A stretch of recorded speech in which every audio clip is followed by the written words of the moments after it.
हे भौजी, होली में यादव जी के पिचकारी बहुत टाइट बा। ध्यान रख, आगे से डाली जाकि पीछे से।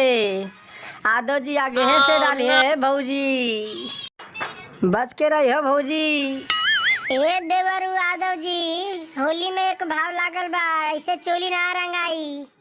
आ 2 रुपया हो 2 रुपया, 2 रुपया के चोली रंगाई। ए देवरू, कहाँ ध्यान बड़ा तार, 2 रुपया लागी। सारा रा रा रा रा रा रा रा रा रा वाह भाई वाह।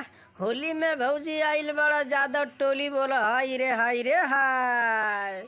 अरे होलिया में भौजी गरम आइले रे, लहंगा जांगा ले। तो ठीक से रंगवा डालियो ए देवरू, सुना। अरे धीरे से रंगवा डालू रे देवरा, बाहरू रे बारा बुझाला रे।